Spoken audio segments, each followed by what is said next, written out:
New lava flows from the La Palma volcano are moving towards the sea and affecting more of the surface.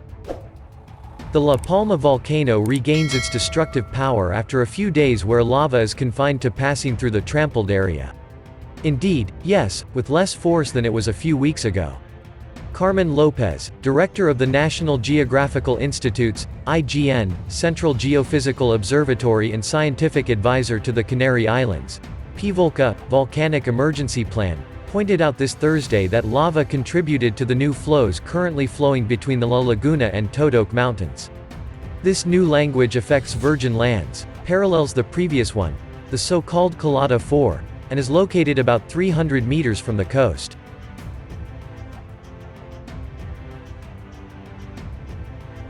It can't be guaranteed to get to the sea, Francisco Prieto, PVolca's masterplan engineer, concluded, because they've stopped many times on their way.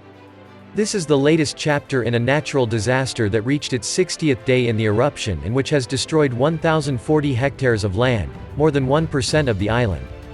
Volcanoes don't give us a truce, Prieto said. Some days it gives us peaks in some values and other days it gives us in others. As of today, sulfur dioxide emissions, a measure of the strength of a volcano, have recovered to a range of values between 16,000 and 32,000 tons per day after several days of decline.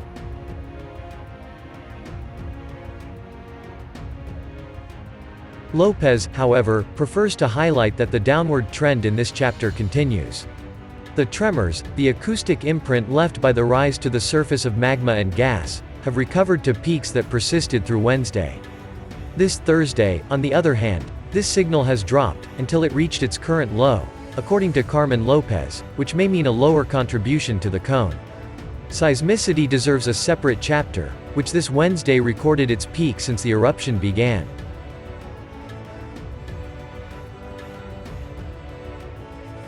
The data is still high, although it has fallen in the last 24 hours. However, tremors are still common on the island. The largest of those registered this Thursday occurred at 8.35 local time. This vibration reaches a magnitude of 3.9 and can be felt with an intensity of IV on a scale that reaches 12. The seismic episode isn't over yet. PVolca, in fact, warned that there is a possibility of a more pronounced earthquake occurring, with an intensity of up to V, and that small landslides on the slopes could occur.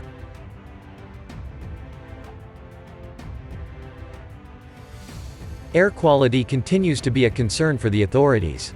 On the last day, very unfavorable levels have registered in Los Llanos de Aradane and unfavorable in Punta Gorda and Tazacorte, with high values for most of the day, resulting in 3 non-consecutive exceedances of the alert threshold.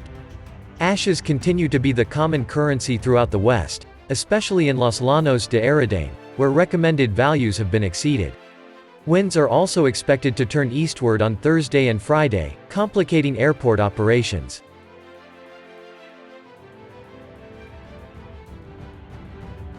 The president of the government, Pedro Sanchez, plans to travel to the island this Friday for the 7th time, a day that will be 2 months after the eruption. During his stay, he will meet with the European Commissioner for the Environment, Maritime Affairs and Fisheries, Virginijus Sinkevicius, who begins a 2-day visit to the island to learn about the impact of the eruption on Cumbre Vieja.